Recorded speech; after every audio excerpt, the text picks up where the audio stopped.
am joined tonight. I'm really excited to engage in this conversation. I am joined by Josh Brothers. He's actually going to fulfill a role of kind of a co-host. He's going to be a regular, probably going to come up with something way cooler. Josh, a name that we can call these conversations.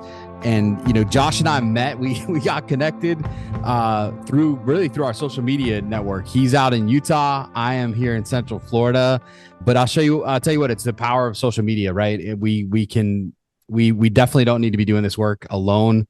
He's a school leader. He's got some exciting things happening. And Josh, you wanna tell everybody about yourself? Well, I mean, yeah, I know it's not like we bumped into each other at the supermarket, that's for sure. That's So, right. no, but it's been so fun to get to know you a little bit. Hi, everybody. My name is Josh Brothers. I'm an educator out in Utah. Just real quick, kind of high level. I've worked in education for just over a decade, coming into my 13th year there, and I've taught K through 12. So I started in an elementary school. Ended up teaching in a high school for a little while, worked across the curriculum pretty well, moved into some teacher training positions working with the district and around the state. I've worked with multiple districts kind of around the state with doing that.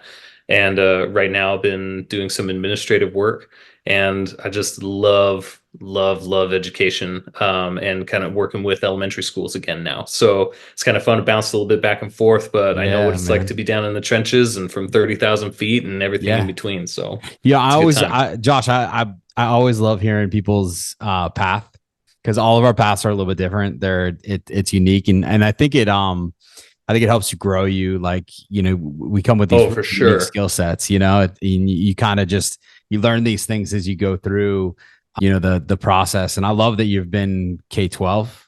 That was not something that I got to Mm. experience. And I think that's a huge benefit for your leadership.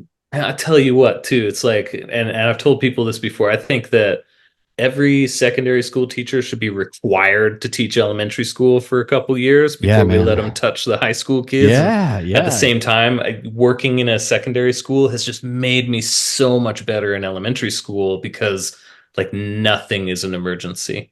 It's like Yeah. it's so great to have that perspective and bring that in. And so I just have hoped that I can share some of that because I'm a weird animal on paper, man. You look at me and I'm a total mutt when it Yeah. comes to my pedigree. So, Yeah. It's but all happy good to though, be it. man. Yeah, no, I think that adds value to the work. It's so interesting you talk about that, right? Like, there's so much of when I was leading at the high school level, when I would talk about, some of my greatest, strongest teachers, they had so many Mm, elementary attributes that they leverage in the classroom, that make them right. great. Like, we think sometimes about these things, how they're compartmentalized to elementary or middle or high.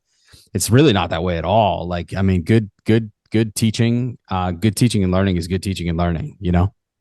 Absolutely. Absolutely, man. So and that's the beautiful thing about it too, is like for anybody who's listening, like every single moment that you've spent in education is really just setting you up for more success down the line. Like everything that you're encountering and experiencing, Yeah.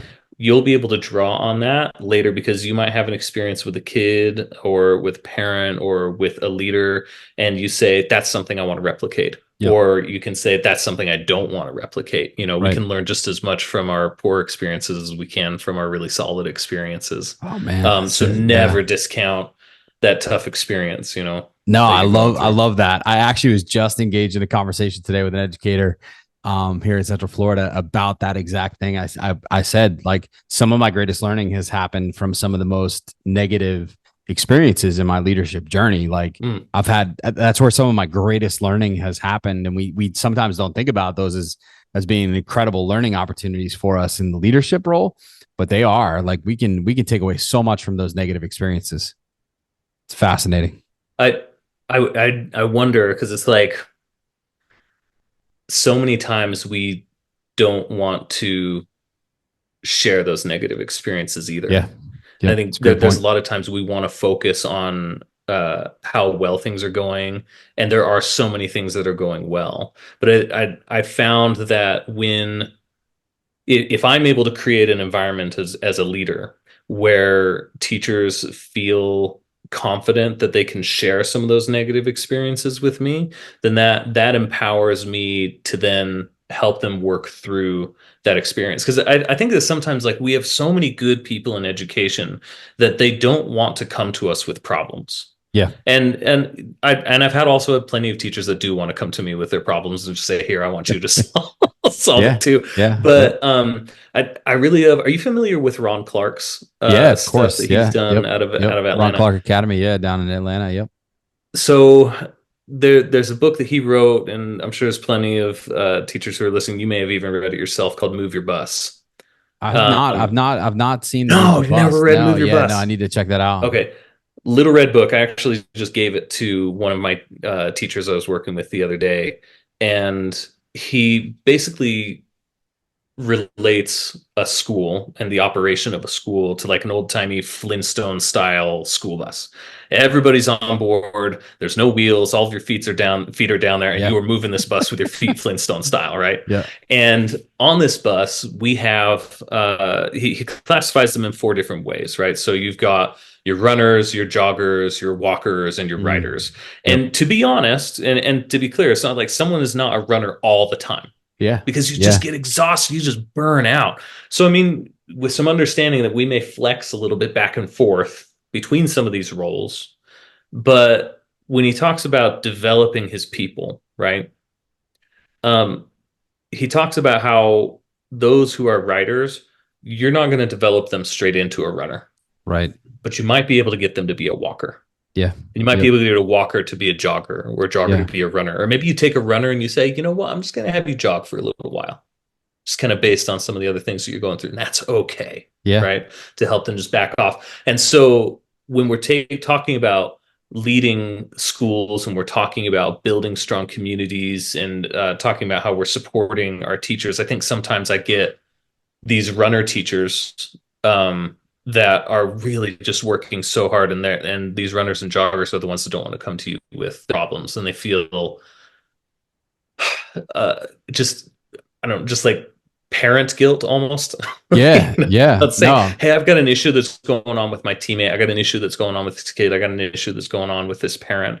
And creating a approachable space as a leader where they can come to you with that problem with full confidence that you will be there to hear it, and then be able to provide appropriate feedback and opportunities for growth and support, is just so important. Like I finally had this one conversation with a teacher about 2 weeks ago, and I think that was a real watershed moment where they had finally felt confident enough that they could come to me with this problem, Yep. to Yep. work through with their teammate. And I was just so glad that Yeah. I could Build help the them work space. through that, Yeah. Yeah. You got to for build the sure. space for them to be able to engage in those conversations. I guess we probably should get to what the actual topic we're going to talk Yeah, about the today, meat of right? the episode. Which is like principles as community builders, which we've already kind of touched upon. But man, I could do that. Right. I could talk about this stuff all day. Right. So yeah, Well, and just that's why talk. I'm so excited about it too. I It's know, just man. like, man, but just like, yeah, such a good vibe, and I've loved learning some things from you and being able to share some things back and forth. So, for those of you listening, we had the chance to kind of brainstorm some ideas, and we've got too A many lot. things we can talk about. But today, I'm really excited to talk about this, as just kind of being the first topic of just that idea of, as a principal, what is our role as a community builder? Yeah. Yeah. Yeah. So tell me your thoughts about that, right? Like tell me like your foundational belief on like principal's role as a community builder, and let's just kind of start there, and let's pick it apart. Yeah. Well, I mean, it's interesting because principals have this really weird space that they live in, right? Yep. Where they exist almost as the mythos and the spirit of the building, as a symbolic figure, Yeah. as well as having a job of generating that support, Yep. right? And I have been shocked, Mike. I've been so shocked at how much power really lies in that locus of attention Yeah. that is the principal job, Yep. in terms of creating a sense of community and generating the culture that exists inside that building. You'll still get pockets of it throughout the school, and that really just kind of depends on the teacher who's there. And your runners, they're going to be people who are the ones who embody that culture, Yeah. right? But then the principal's job, there's a big part of that where they need to connect with those joggers and walkers to help them understand and adopt their vision and that mission for the school.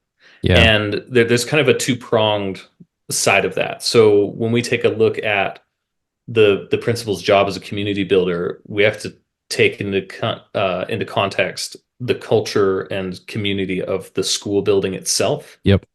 and then that locus of influence that exists in the larger community with the families and then even other supporting Sure. partners that may Yeah. exist strategically within the boundary of the school, Yep. right? And so we can't ignore either side of that. And I think that you can't have one without the other. You have to consider and act on both. Yeah. It's a balance for You have to sure. reach out to the families. You have to have the community has to have a feeling about your school, and they have to have that positive view of your school, that perception. And then your staff as well needs to be you need to find ways to help encourage that um, adoption Yeah. of the culture that you're trying to set. You know what? As you're talking about this, it boggles my mind sometimes the amount of school leaders that I've come across, worked with, that don't focus on that at all. Mm. That Tell me don't. more about what you see. What do you mean? Yeah, like I mean, I think culture is not sometimes a focus for many of Mm. our school leaders, particularly in areas where a majority of my career has been spent in schools where we're heavily involved in school improvement process, right? Like they're Mm. typically low performing schools. Um, and in those moments and in those buildings, it can be really easy to focus on chasing school improvement data, right? Which Mm. is such Mhm. a narrow lens. But I'm of the mindset that I can't move any of that data if I don't build a culture around where it is I want to take my school and my community, right? Right. And and Right. and to me, it is just mind blowing that school leaders think that they can go in and have success without focusing the time and energy on building that school culture. And I think it is overlooked. I think that's why in many Mm. instances schools struggle with gaining traction in school improvement, Mm. teacher Mm. retention. Like think about Well, all of the things yeah. that are plugged into the culture components, and the things that you just outlined. uh they're so essential to moving that work forward. But if you're not willing Right. to focus on culture work, you know where are you at you Or know or if you just have lack of clarity Yep. on what you want that culture to be, right? Because we see teachers do this all the time when they have lack of teacher clarity, where they're just expecting the students to understand the process or the task that they're wanting them to do, but they haven't clearly outlined what that task is. I Yep. see this a lot, especially in like writing assignments. When I'm working with teachers. So I specialize primarily in literacy and in writing, language arts, and I think that you're exactly right because, like Mike, it is too big of a lift for you to do by yourself. Yep. You need to have the students and the teachers and the families be willing to help make that lift with you, right? And that's where the change comes. I remember, um, in my own classrooms when I was teaching, that was a really, really important thing for me, to generate in a classroom. And this is where we get those really inspiring stories about teachers from all Yep. over. I mean, this is like your stand and deliver type stuff, you Yeah. know. Yeah. Yeah. This is Yeah. this is Yeah. your Dead The Poets Jaime Society. This is Escalantes your of the Boys world. in the Yeah, man. I Boat love type it. stuff, Love you it. know. Love it. Love it. And these are the people where it's like, man, how in the world did they get these kids? I mean, like you think of the Boys in the Boat, man. That these kids who were coming Yeah. from nothing during the Great Depression, who, Right. they just built this amazing team, And it was because of the leadership of those coaches and those teachers who were able to help them adopt that vision of what they were able to do, that Yeah. they were able to take them to those great heights. I think we have so many schools across our nation that are just sleeping giants, man. Yeah. And if we could just awaken them a little bit, because that's the man, who was it that talked about the Leviathan? I mean, this is like old English philosophy, right? Oh I think man. it's Thomas Hobbes. I'm in So the I'm I'm going a to go social down a studies real hole teacher by here for just a trade, so I'm second. in the humanities, but yeah, no, That's all right. I'm leaning on So you for that. I'll let me walk you down here, and if I am so wrong, please forgive me. But this is the general idea, right? So Thomas Hobbes, a philosopher, who I think was the namesake of Hobbes the tiger from Calvin and Hobbes. Yeah, yeah, Anyway, so he had this idea where he talked about the Leviathan, which is like something that is created that no person could do by themselves. So I mean, like you take a look at like your cell phone, right? yeah. Could anybody build a cell phone from scratch? No, man. Like I this certainly this cannot. was created by the Leviathan. This is the work of countless peoples, Yeah, living and dead, that yeah, have come together to create this bit of technology that lives in my pocket, right? yep. Nobody could do that from scratch. And it's only by harnessing the power of the Leviathan that great things are made. Like this is how the pyramids were made, Oh my transcontinental God. railroads, cell phones, the internet, right? You're And so it's blowing my like mind here, Josh. I've got like oh, I wish I God. was still in a building because like my pre-planning kickoff is like the Leviathan. Like I'm excited Oh now, damn! man. What a wild thing to talk about. But it's like how do you leverage that? How do you wake Yeah, sleeping giant to work in behalf of your goal, your vision, your mission, right? yeah, yeah. And so it's and I don't know what would you say, like where would you start? I mean, we talk about you're getting excited about this idea of just waking up people to create something that you could never create by yourself by all working together towards that common goal in your various pieces. Yeah. Where would you feel like a principal should start Yeah, so working for towards me that? it was always a call to action, right? Like what's going to be our Mm, call to action? And I don't do like I'm not a motto guy, right? Like what's our yearly slogan going to be? Like no, like I want to know yeah, what's going where are we headed long term? What are our goals? And then how are we going to like what is our call to action to serve the community, right? And I always tried to right. come at it and frame it in a way. I think framing is extremely important. Anybody that's worked with me, around me, framing is so essential in the work of school leaders. But framing that around the idea where you disarm some of those folks that might be your walkers or your riders, right? Mm, hmm Like hmm framing your whatever your call to action is going to be. Like if I walk into a building and I say, y'all, I want all kids to learn. Who's going to stand up and raise their hand and be like, Mike, Sorry.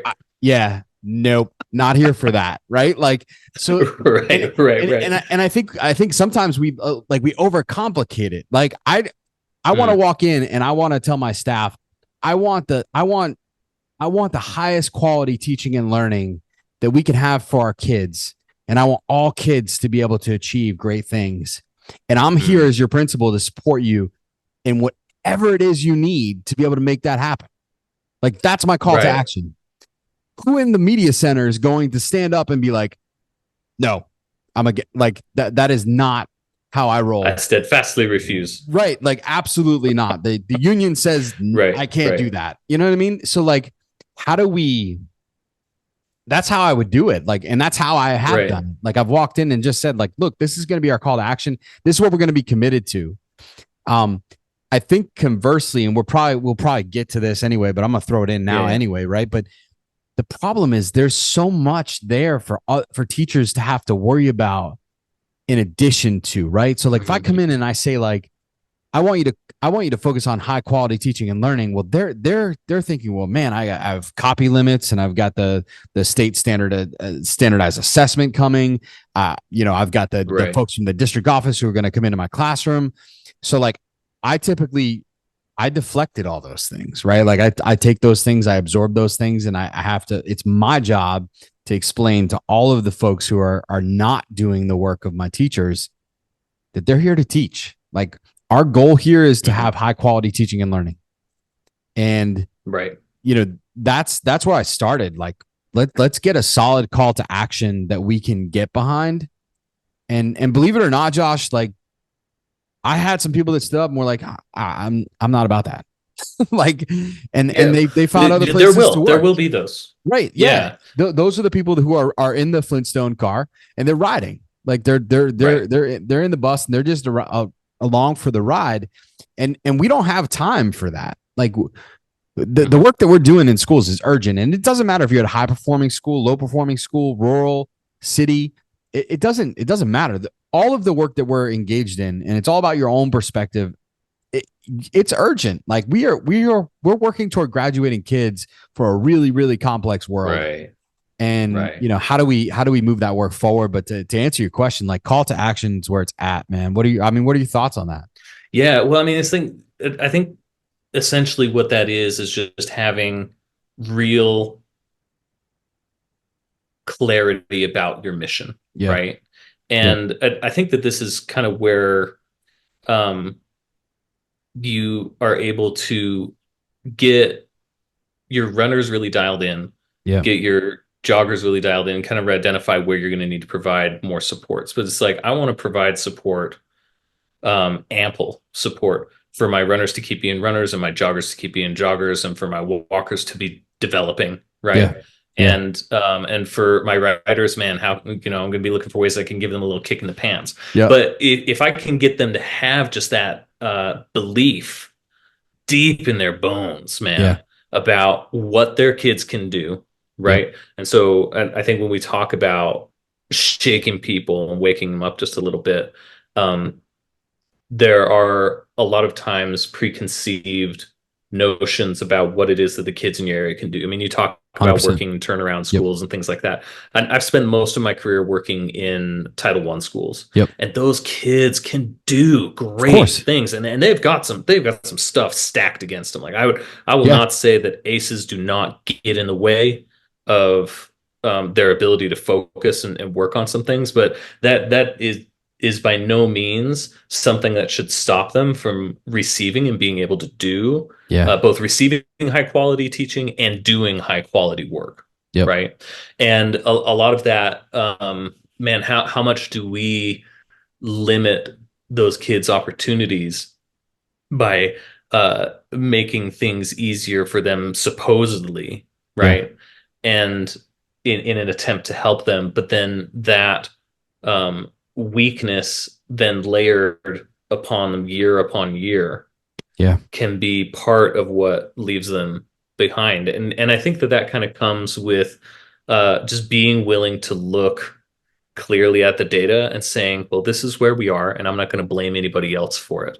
Yeah. Here we are, and I'm Yeah. going to start here, and I'm going to go to where they are, and I'm going to work from there. And I'm not going to be unhappy about it. Because, I mean, when you're working with kids in Title I schools, like a lot of them come to school without proto literacy skills. Yeah. I'm talking about the fact that, like, if a kindergartner, and I've seen like lots and lots of kindergartners can come to kindergarten and they've never mimicked opening a book and reading it at home. Right. And Right. and like those are some of those proto literacy skills that we were used to seeing kids coming to school with. Yep. Normally is Yep. that because they had parents who would read with them and had books around the house, and maybe they came from a home that didn't have those things. Well, if that's where they're starting, then start there and give 100%. them the high quality teaching there, right? So that then they can keep proceeding forward rather than starting someplace that they're not and then yanking them forward Yeah. by the neck there with things that maybe they haven't quite learned yet. That, like, so there needs to be a willingness to do that. And so in that mission clarity, I think what you can do is lay out what is my job and what is your job. Yep.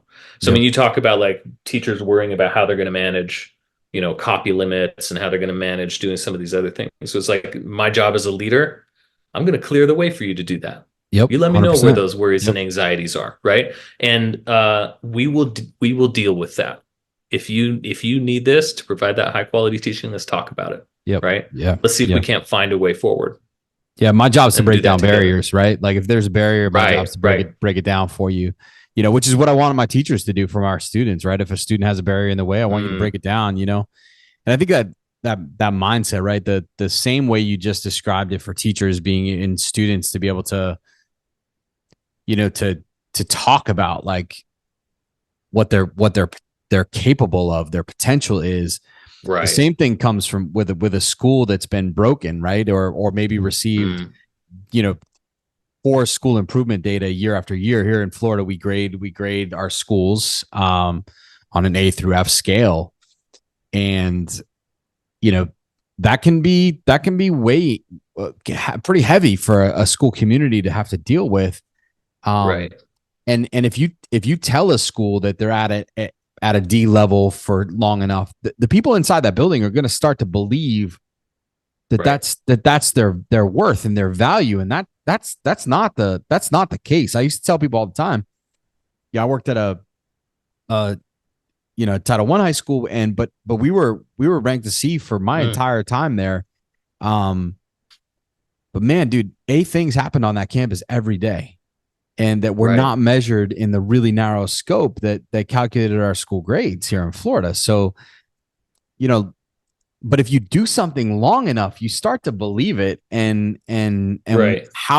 what role does a leader play in that community building piece to kind of change that narrative, right? Yeah. So when I was a kid, we had a field that was just up the street from us where I was growing up, and we loved during the summers. The grass would get just yellow and dry. We'd build little jumps out there. We had a little dirt bike path that we'd ride through. It would just fill with grasshoppers, right? And so I had this big, giant mayonnaise pickle jar or whatever, and we would catch grasshoppers and we put the grasshoppers in it, right? And you'd screw that lid on, and I think the same thing happens with other jumping bugs. I think that like fleas will do this too.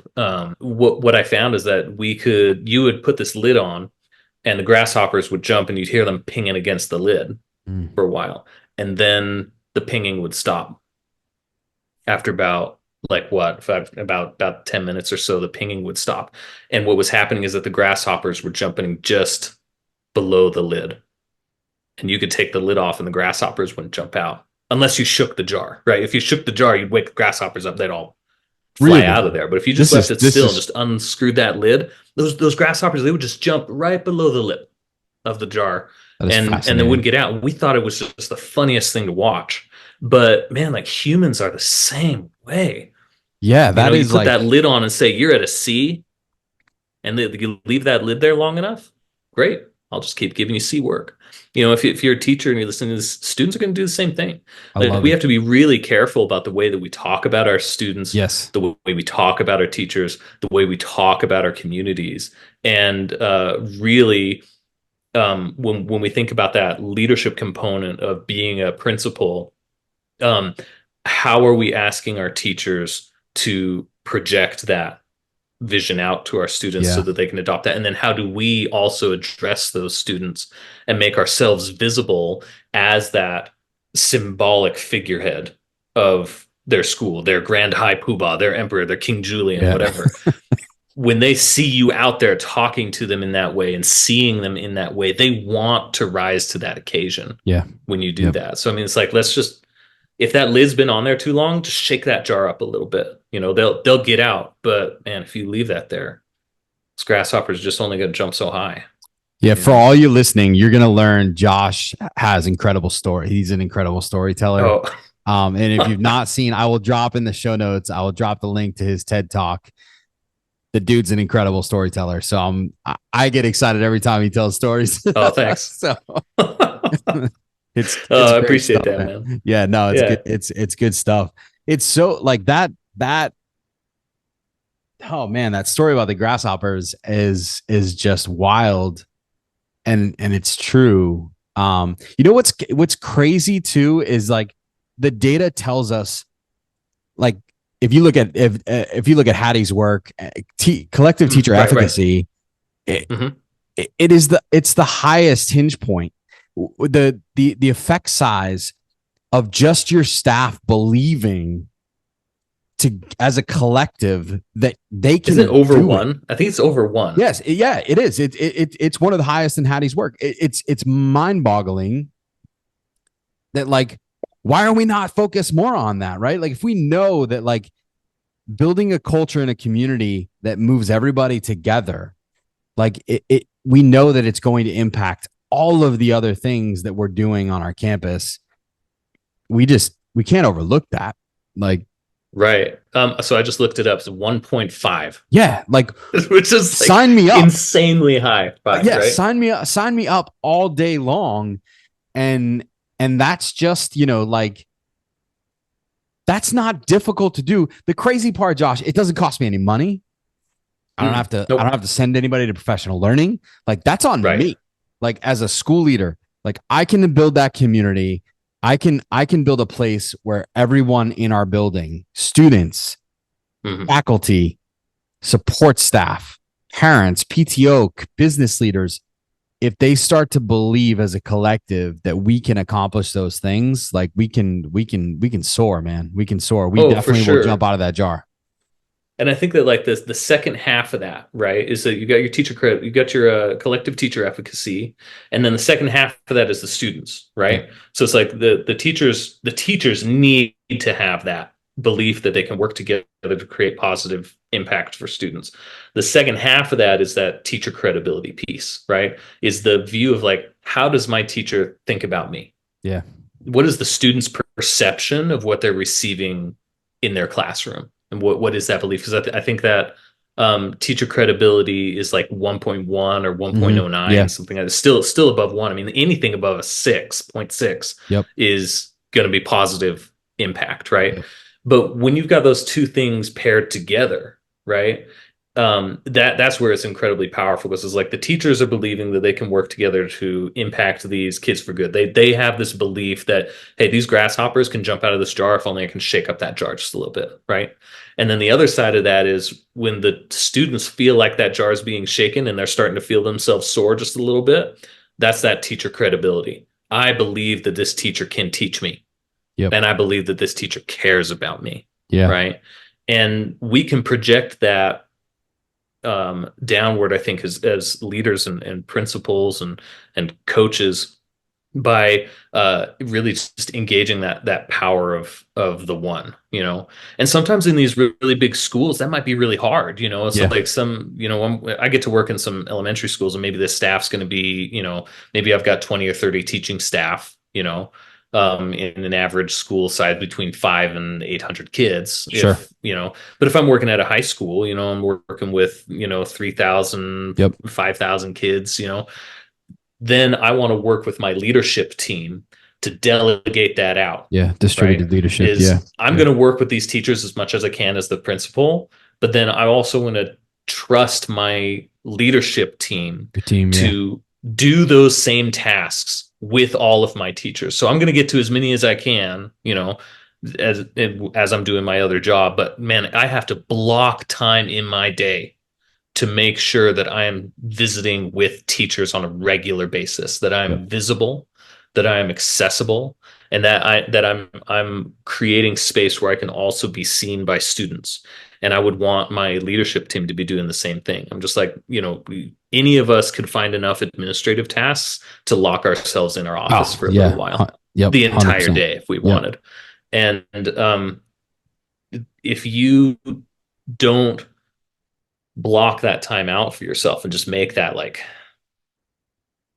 just a sacred promise that Yeah. I'm going to get out and about, then you'll those tasks and those minutia will find you, Yeah. Oh yeah. There's no and they'll there's no just bog you shortage of down. that. And it's so Right. essential to like, and the community will be the first one to feel that, right? Like it will start to weigh Right. when you're not visible within the community. Yeah, you people can just feel it. They know that you're not there and invested in the work. Dude, this is I'm excited to have further conversations with you. Right. I'm so happy that we were able to connect. And whether people like to listen to it or not, man, we're still going to get together and talk shop about educational leadership. So I love it. I think this for is sure, this is for sure. fantastic. Josh, tell your book is not dropped yet. Is that correct? No, yeah, I'm actually just kind of working through the last edits of it. Actually, I'm hoping it will be ready to go towards the end of May. So tell people what that's Yeah. going to be about. Yeah, I've been really excited to be working on it. I'm calling it overmanaged and underled.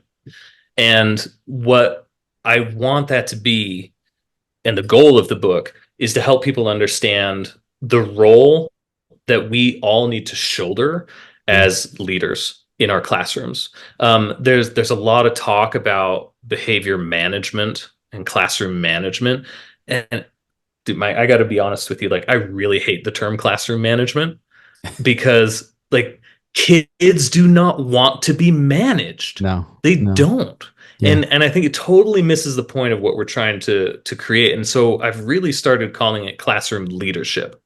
And all of the little things that just drive teachers batty about some of the behaviors that kids can have. And I have seen some behaviors, man. Yeah. And I Yeah. have Yeah. worked with kids through behaviors.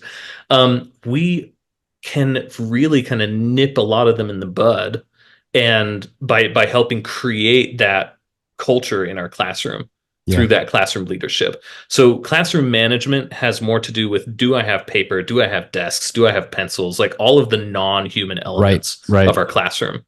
But classroom leadership, that's where the rubber meets the road in creating strong relationships and really affecting strong behavior change, having kids really just believe in themselves and do that work and leveraging that Leviathan.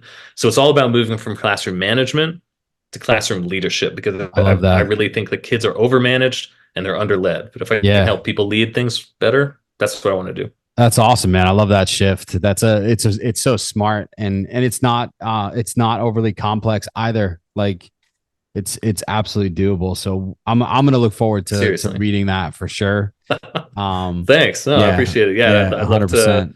Let people know when it's finally out there. Where can people find you online, and where can they, if are you on social media? Yeah, so I mean, you can always look me up on that TED Talk. If you just type in Josh Brothers TED Talk, it'll be one of your first things come up on YouTube or on TED. And then you can find me online at Schwa Bros 87. That's SHUA Bros 87 on Instagram. Okay, that's where I'm the most active. And then hit me up on LinkedIn. I'm more than happy to connect there. Awesome. And I'll drop your contact info in the show notes too, and people will get to learn more about you as we kind of go through the next. Josh was not kidding when he said we got together. We put a list together of like incredible topics that I'm super excited to be talking about with someone else instead of me just sitting here talking about myself. So I'm super excited that Josh was willing to jump on and kind of fulfill that co-host role. And we'll probably have some guests and things like that will join us throughout. Oh, I'm so excited. Throughout the course of the year. So Josh, I appreciate you taking time, man. This was a great conversation about principles as community builders. So appreciate it, man. Yeah. I hope it left a nugget or two for anybody who was listening. So let's shake up that jar together. Yeah, good deal, man. Thanks everybody for listening. Appreciate it. As always, don't forget to hit that like, subscribe button so you can hear more content as we put it out. And Josh and I work through our long list of topics for educational leaders. Catch you next time. Thanks, everyone.